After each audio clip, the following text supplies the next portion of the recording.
ಯೋಗ ನಿಮಗೆ ತಿಳಿದಿರೋ ಹಾಗೆ beyond science beyond art. So ಯೋಗನ ಎಷ್ಟೋ ಜನ ಕಮರ್ಷಿಯಲ್ ಪರ್ಪಸ್ಸಿಗೆ ಯೋಗ ತರಬೇತಿ ಶಿಬಿರಗಳನ್ನು ನಡೆಸ್ತಾರೆ.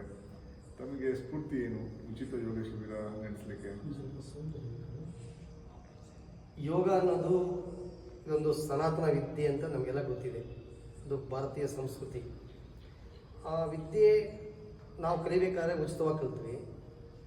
ಅದನ್ನು ಉಚಿತವಾಗಿ ನಾವು ಹಂಚಬೇಕು ಅನ್ನೋದು ಒಂದು ಧ್ಯೇಯ. ಅದು ನಮ್ಮ ಮೊದಲಿಂದ ಬಂದಿದೆ. ಋಷಿ ಮುನಿಗಳಿಂದ ನಾವು ಫ್ರೀಯಾಗಿ ಕಲ್ತಿದ್ದೀವಿ, ಏನು ದುಡ್ಡು ಕೊಟ್ಟಿಲ್ಲ. ಆ ಋಷಿ ಮುನಿಗಳ ಮುಖಾಂತರ ಬಂದಂಥ ವಿದ್ಯೆ ಒಂದಷ್ಟು ಜನಕ್ಕೆ ತಲುಪಲಿ, ಇನ್ನು ಮುಂದಿನ ಪೀಳಿಗೆಗೆ ಇದು ಹೋಗಲಿ ಅನ್ನೋ ದೃಷ್ಟಿನಲ್ಲಿ ಅದೇ ಒಂದು ಕಾನ್ಸೆಪ್ಟ್ ಮುಖಾಂತರ ಅದನ್ನೇ ನಾವು ವೃತ್ತಿಯಾಗಿ ಇಟ್ಕೊಂಡಿಲ್ಲ, ಅದನ್ನು ಪ್ರವೃತ್ತಿಯಾಗಿ ಇಟ್ಕೊಂಡಿರೋದ್ರಿಂದ ನಮ್ಮ ವೃತ್ತಿ ಜೀವನ ಬೇರೆ ಬೇರೆ ಇದೆ. ನಮ್ಮ ಭಗವಂತ ನಮಗೆ ಅನ್ನ ಕೊಡೋಕ್ಕೆ ಬೇರೆ ದಾರಿ ಇಟ್ಟಿದೆ. ಇದನ್ನು ಪ್ರವೃತ್ತಿಯಾಗಿ ಒಂದು ಸೇವಾ ಭಾವನೆಯಿಂದ ನಾವು ಮಾಡಬೇಕು ಅಂತ ಇಷ್ಟಪಟ್ಟು ಮಾಡ್ತಾಯಿದ್ದೀವಿ. ಅದಕ್ಕಾಗಿ ಹಲವಾರು ಜನ ಕೈ ಜೋಡಿಸಿ ಈ ಒಂದು ಕಾನ್ಸೆಪ್ಟ್ ಸರಿ ಅಂತ ಅಂದ್ಬಿಟ್ಟು ನಮ್ಮ ಜೊತೆಲಿ ಬರ್ತಾ ಇದ್ದಾರೆ. ಸುಮಾರು ಒಂದು 200-250 ಶಿಕ್ಷಕರು ಇವತ್ತಿನ ದಿವಸ ಈ ಯೋಗವನ್ನು ಉಚಿತವಾಗಿ ಹಂಚೋದಕ್ಕೆ, ಅದು ಹಳ್ಳಿ ಆಗ್ಬೋದು ಅಥವಾ ಟೌನ್ ಆಗ್ಬೋದು ಅಥವಾ ಬೇರೆ ಬೇರೆ ಕಡೆ ಆಗ್ಬೋದು, ಒಂದು ಸಂಸ್ಥೆಗಳಿಗಾಗ್ಬೋದು ಅಥವಾ ಒಂದು ಸಂಘ ಸಂಸ್ಥೆಗಳಿಗೆ ಅಥವಾ ಒಂದು ಶಾಖೆಗಳಿಗಾಗ್ಬೋದು ಹಂಚೋಕ್ಕೆ ಪ್ರಯತ್ನ ಪಡ್ತಾ ಇದ್ದಾರೆ. ಸೊ ಅವರಿಗೆಲ್ಲ ನಾನು ಅಭಾರಿಯಾಗಿರ್ತಾ ಈ ಒಂದು ನಿಲುವನ್ನು ನಾವು ಸ್ಪಷ್ಟಪಡಿಸಿ ಇದೇ ದಾರಿಯಲ್ಲಿ ಹೋಗಬೇಕು ಅಂತ ಹೋಗ್ತಾ ಇದ್ದೀವಿ.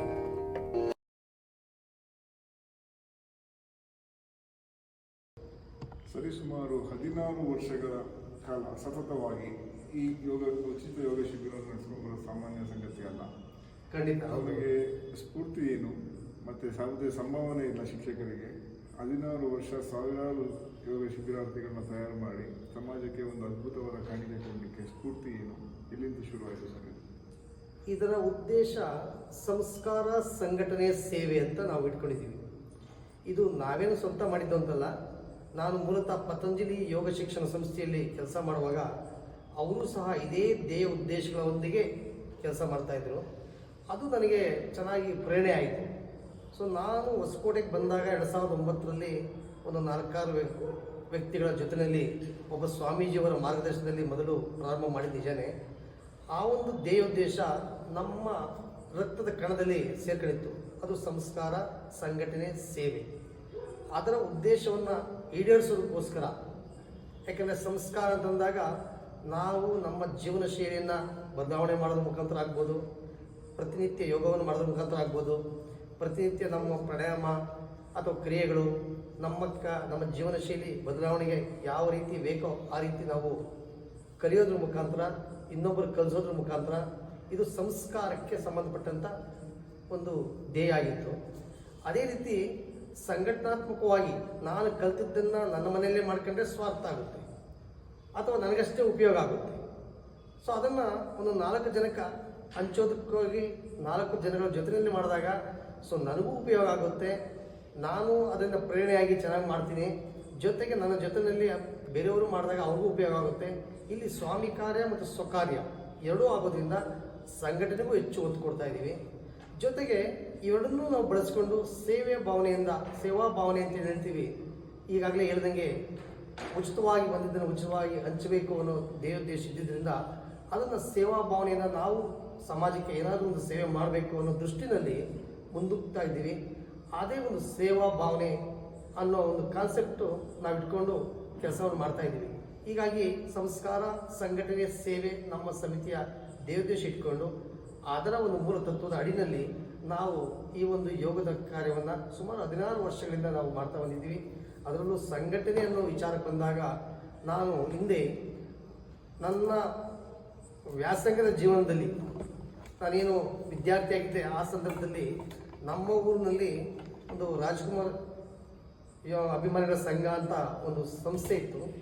ಅಲ್ಲಿ ಕೆಲಸ ಮಾಡಿದ ಅನುಭವ ನನಗಿಲ್ಲಿ ಭಾಳ ಪ್ರೇರಣೆ ಆಯಿತು. ಆ ಒಂದು ಸಂಸ್ಥೆಯಲ್ಲಿ 5 ವರ್ಷಗಳ ಕಾಲ ನಾನು ಅಧ್ಯಕ್ಷರಾಗಿ ಕೆಲಸ ಮಾಡಿದ್ದೆ. ಅಲ್ಲಿ 16 ಮುಖವಾದಂಥ ಜನಗಳು, ಜೊತೆಗೆ ಆ ಹುಡುಗರ ಒಂದು ಚಲ್ಲಾಟ, ಆ ಒಂದು ಚೀರಾಟ, ಆ ಮೊದಲೇ ಸಿನಿಮಾ ನಟರ ಒಂದು ಅಭಿಮಾನಿಗಳು ಅಂತಂದರೆ ಹೇಗೋ ಇರ್ತಾರೆ, ಅವರನ್ನೆಲ್ಲ ಸರಿದೂಗಿಸ್ಕೊಂಡು ಬಂದಂಥ ಒಂದು ಅನುಭವ ನನಗೆ ತುಂಬ ಅನುಕೂಲ ಆಯಿತು ಈ ಒಂದು ಸಂಘಟನೆಯನ್ನು ಮಾಡೋದಕ್ಕೋಸ್ಕರ. ಹಾಗಾಗಿ ಶಿಕ್ಷಕರನ್ನು ಜನರೇಟ್ ಮಾಡೋದಾಗ್ಬೋದು, ಜೊತೆಗೆ ಆ ಶಿಕ್ಷಕರಿಗೆ ಒಳ್ಳೆಯ ಶಿಕ್ಷಣ ನನಗೆ ಗೊತ್ತಿರೋಂಥದ್ದನ್ನ ಕಲಿಸೋದಾಗ್ಬೋದು, ಇನ್ನೂ ಉನ್ನತ ಶಿಕ್ಷಣಕ್ಕೆ ಹೋಗ್ಬೇಕಾದ್ರೆ ದಾರಿ ತೋರಿಸೋದಾಗ್ಬೋದು. ಜೊತೆಗೆ ನನ್ನಲ್ಲಿ ಎಷ್ಟೇ ಚಿಕ್ಕವರಾಗಿ ಅವ್ರು ಅವರು ಕಲ್ತಿರೋದನ್ನು ನಾನು ಕಲಿಬೇಕು ಅಂತ ಆಸೆ ಪಟ್ಟರೆ, ಸೊ ನಾನು ಅವರಿಗೆ ವಿದ್ಯಾರ್ಥಿ ಆಗ್ತೀನಿ. ಸೊ ನಾನು ಕಲ್ಸೋಕ್ಕೆ ಯಾವ ರೀತಿ ಕಷ್ಟಪಡ್ತೀನೋ ಕಲ್ತ್ಕೊಳ್ಳೋಕ್ಕೂ ಅಷ್ಟೇ ಕಷ್ಟಪಡ್ತೀನಿ, ತಿಳ್ಕೊತೀನಿ.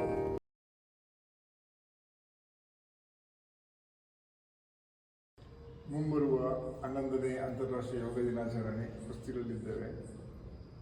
ಪ್ರಪಂಚದಾದ್ಯಂತ, ಭಾರತಾದ್ಯಂತ ಅಲ್ಲ, ಈಗ ಪ್ರಪಂಚದಾದ್ಯಂತ ಯೋಗದ ಒಂದು ಜ್ವರ ಅಂತ ಹೇಳ್ಬೋದು, ಅದು ಕಾಣ್ತಾ ಇದ್ದೇವೆ. ಸೊ ತಮ್ಮ ಸಮಿತಿಯಿಂದ ಏನು ಸಂದೇಶ ಕೊಡಲಿಕ್ಕೆ ಇಷ್ಟಪಡ್ತೀರಾ? ಖಂಡಿತ. ಯಾಕಂದರೆ ಈ ಒಂದು ಅಂತಾರಾಷ್ಟ್ರೀಯ ಯೋಗ ದಿನಾಚರಣೆನ 2014ರಲ್ಲಿ ಆಗಿನ ಪ್ರಧಾನಿಗಳು, ಅವರ ಹೆಸರು ಹೇಳಿದ್ರು ತಪ್ಪೇನಾಗಲಾರ್ದು, ಅದು ಯಾವ ಪಕ್ಷಾತೀತವಾಗಿ ನಾವು ಬೇಕಾದ್ರೆ ಹೇಳ್ಬೋದು, ಮೋದಿಜಿಯವರು ತಂದಂಥ ಒಂದು ಸಂಗತಿ ತುಂಬ ಸಂತೋಷದಾಯಕ. ಆ ಸಂದರ್ಭದಲ್ಲಿ 177 ರಾಷ್ಟ್ರಗಳು ಆ ಒಂದು ನಿರ್ಣಯವನ್ನು ಬೆಂಬಲಿಸಿ ವಿಶ್ವಸಂಸ್ಥೆಯಲ್ಲಿ ಆ ದಿನವನ್ನು, ಅಂದರೆ ಜೂನ್ 21, ಆ ದಿನ ತುಂಬ ಹಗಲು ಸಮಯ ಜಾಸ್ತಿ ಇದೆ. ಸೊ ಆ ಸಂದರ್ಭಕ್ಕೆ ಅದನ್ನು, ಆ ಒಂದು ದಿನಕ್ಕೆ ಅದನ್ನು ಸೀಮಿತಗೊಳಿಸಿ ಅದನ್ನು ರೆಕಗ್ನೈಸ್ ಮಾಡಿ ಯೋಗ ದಿನಾಚರಣೆ ಅಂತ ಮಾಡಿದ್ದಾರೆ. ಆ ಸಂದರ್ಭಕ್ಕೆ ಅದನ್ನು ನಾವು ಹಿನ್ನೆಲೆಯಾಗಿ ಇಟ್ಕೊಂಡು ಪ್ರತಿ ವರ್ಷ ಯೋಗ ದಿನಾಚರಣೆಯನ್ನು ಆಚರಿಸ್ತಾ ಇದ್ದೀವಿ.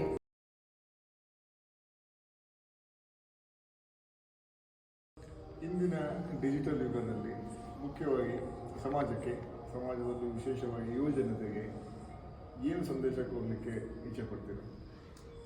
ಎಲ್ಲರೂ ಯೋಗವನ್ನು ಮಾಡಬೇಕು.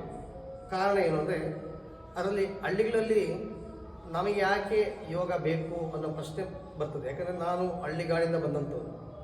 ಹಳ್ಳಿಗಳಲ್ಲಿ ಇಂದಿನ ಕಾಲದಲ್ಲಿ ನಾವು ಗಮನಿಸಿದ್ದೀವಿ, ನಾವು ಚಿಕ್ಕ ವಯಸ್ಸಲ್ಲಿ ಮಾಡಿದ್ದೀವಿ. ಏನಂದರೆ, ತೋಟಕ್ಕೆ ಹೋದರೆ ಮುಂದೆ ಬಾಗಿ ನೀರು ಕಟ್ಟುವಂಥದ್ದು, ಅದು ಬಹುಶಃ ಸುಮಾರು ಜನಕ್ಕೆ ಗೊತ್ತಾಗಲ್ಲ, ಅರ್ಥ ಆಗಲ್ಲ, ಅದು ನನಗೆ ಗೊತ್ತು.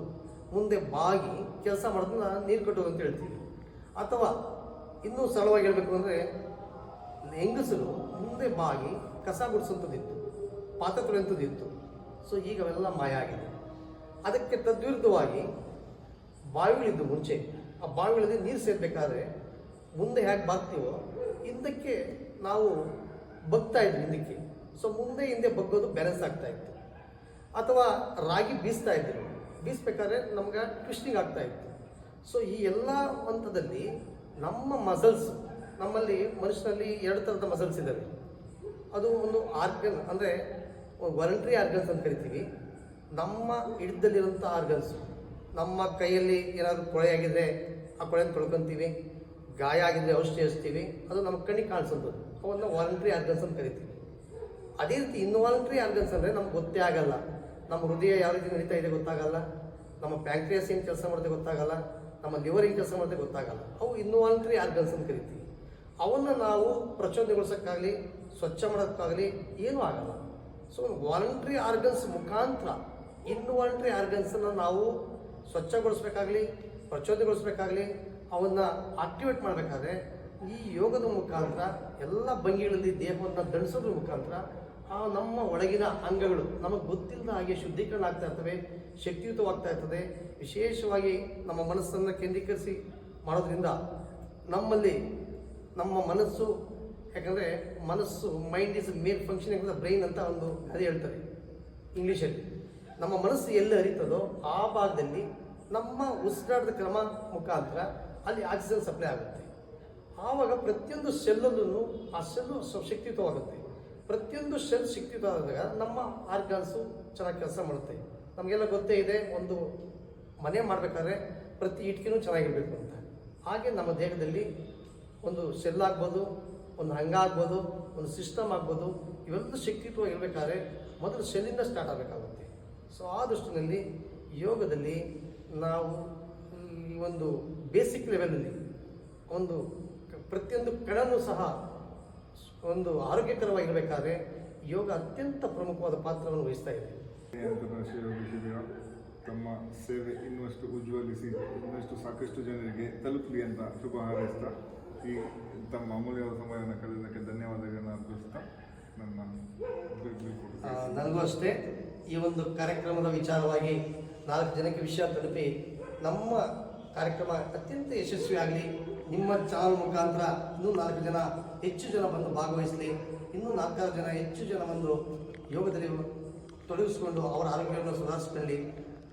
ದೇಶದಲ್ಲಿ ಅತ್ಯಂತ ಸತ್ಪ್ರಜೆಯಾಗಿ ಸುಮಾರು ಜನ ರೂಪುಗೊಂಡಾಗ ಈ ಒಂದು ಕ್ರೈಮ್ಸು ಇವೆಲ್ಲ ತುಂಬ ಕಡಿಮೆ ಆಗ್ತಾ ಬರ್ತಾ ಇರ್ತವೆ.